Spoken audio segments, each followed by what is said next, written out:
This may be the shortest tutorial I'll ever make in Photoshop, but if you do retouching, painting, or special effects, I think this might become your favorite. After almost 2 decades of using Photoshop, I found myself frustrated that the default round brush never got soft enough for some of my special needs. So I finally sat down and said, you know what? I'm going to make my own gosh darn brush, and I'm going to make it the softest brush you've ever seen. And this super soft brush has been so helpful for retouching, overpainting, special effects, all kinds of uses I've found for this super soft brush, and I'm going to show you how to make it, and I hope that you find it as useful as I do. So first, let's make a new Photoshop document. Give it a maximum brush size resolution. I'm going to go to 3000 and click create. It's 3000 by 3000 square. I'm going to turn all my rulers with Control R and right click on the rulers and make sure they're on percent. And I'm going to use that to draw a perfect middle point. So click on the actual ruler itself and drag this line over to the middle. If you hold shift, it will lock onto exact percentage numbers. Leave the vertical one at 50% and click on the top ruler and drag down holding shift and leave this one at 50%. Now we have our perfect middle point. That's where we're going to draw our brush. Next, I'm going to make sure that this Photoshop document is as high quality as I can to get the most values out of this brush so that there's no banding later. So I'm going to make this 32-bit. There we go. Make a new layer, B for brush, right click, and get that default Photoshop brush that I hate so much and turn the hardness all the way to 0. Okay. Size it up really large. And we're going to draw a few different layers of this black brush right in the middle of our screen. And we're going to make some of them transparent so that we have a really soft fall off. That's what we want for this super soft brush. Another trick here is if you press caps lock, you'll see that your brush size goes away and all you have is a cursor. This shows you exactly where your brush is going to land. We want that to be right in the middle. So I'm going to put my mouse very carefully right in the middle of those crosshairs. Now I've found that even though the edge of our brush shows right here, it's actually still stretching beyond our image bounds. So I'm going to size my brush down using my left bracket key, maybe around there. Let's see, caps lock on, line up my crosshair and click one time. And let's sample these colors and see if we get pure white right on the end, because we don't want this brush to cut off on the edge. So with brush tool selected, hold Alt or Option on Mac and click and drag out to the edge, and it is almost pure white. That's what we want. We want it to end at 100% white, maybe down a little bit smaller. So I just undid that step, caps lock off so I can see the size of my brush, and I sized it down 2 more steps with my left bracket key. Caps lock on so I get my crosshair.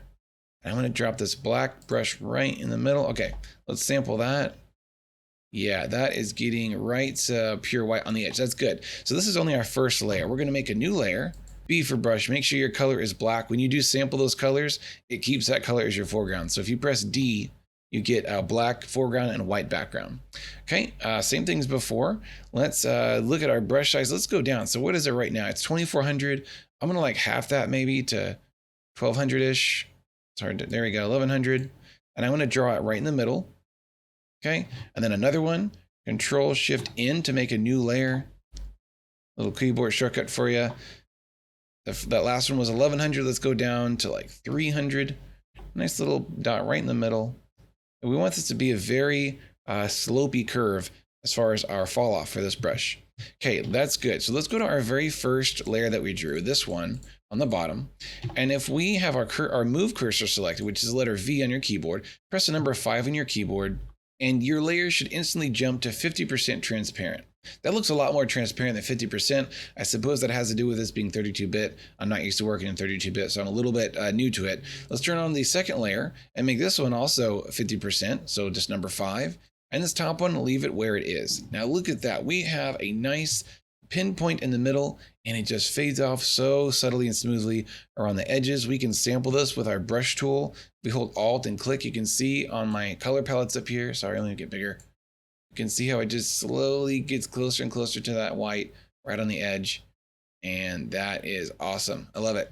Now it's still not 100% white right on this edge or on this bottom edge.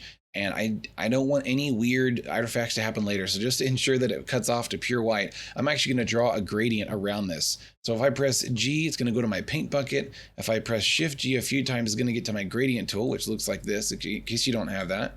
And I'm going to make this a pure white in color. There we go. And it's going to fall off to also pure white, but transparent. So you can control the opacity of that color control. There we go. So now if I draw it right here, Oh, I need the bar gradient. There we go. So I wanted to basically draw this on the edge. You see how it falls off? So we're going to go from pure white to nothing right there. Draw another one on the top, drag down, drag down, drag down. Okay. And this is basically a white vignette layer right around the edges. It's very subtle. You can't see it because, of course, to our eye, this is all white. But in the 32-bit world, is not. So there is a little bit of overlap over here. I'm not sure why that's happening because this gradient did fall off to transparent. But just to make sure we're not killing any of those values, I'm going to use the eraser tool, which I never use. Eraser's like a no-no to me.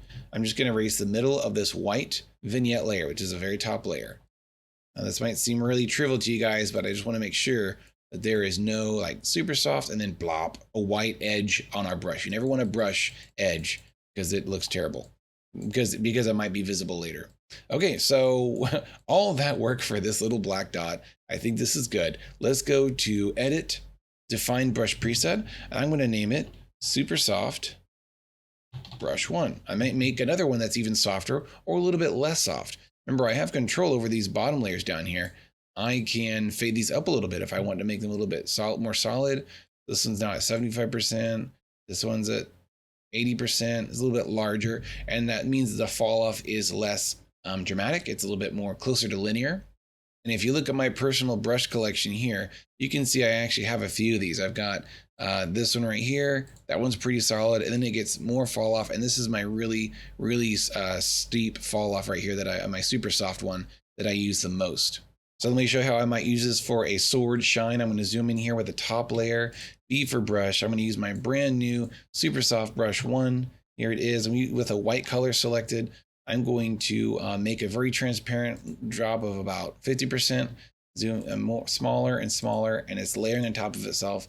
And now you've got just a nice glow right there. We could also turn this into a lens flare if you size your brush up again, but squish it down using this guy. There we go. Now we've got like a sideways kind of a glare, right? Awesome. Speaking of lens flare, let's do the classic J.J. Abrams edge glare. So I'm going to make my color really like a light blue, close to white. And just off camera, I'm going to draw a little shine there. Maybe add a little bit of a pink to this side. Cool. You can see you can layer them and add a little bit of color to it. Other than edge glares, I also like to use these brushes for like a little color splash on the side of my photos. So I'm going to go a little bit more towards the purple side for this photo. Again, on a top layer, I'm going to draw little blobs over here, a little blue down here, different kind of blue over here, back to pink, kind of on the edge there. And I put this as a soft light. And it just adds a nice little color splash that can kind of complement my actual off-camera lighting if I have some. But yeah, that soft brush really is nice and subtle for this type of thing. And I can also do some little glow layer. I'm going to make another top layer with pink, a really pale pink selected, and my super soft brush. I'm going to size it down. It's very large. I'm going to draw some really light glows right along the hair here. There we go. Cool. Where the highlight actually is in the real photo. I'm trying to copy that. Got some glowing going on over here. The shine down here is a little bit more on the blue side. And then for the background, I'm also going to draw some really large blobs of kind of glow. It's going to overlap them a little bit, which is good. That's kind of how glare works when it comes into the lens. Photons bouncing around, it overlaps your subject, kind of gives that overlapping glare. And my brush right now is at 30%. I can go up or down to add more or less. So this is sort of a weird example, but you can see how it just adds a nice little fantasy layer there. And you can't really tell where the brushes start or end because they're so soft and subtle. This is a lot more helpful for bright photos and sci-fi stuff that you want to be nice and shiny. And as I mentioned before, this brush is, of course, really great for retouching. I love it because it's just so sneaky, you know. Subtlety is key, as I say. And there you go. I hope you find this brush helpful. If you have any questions, ask down below. Thanks for watching.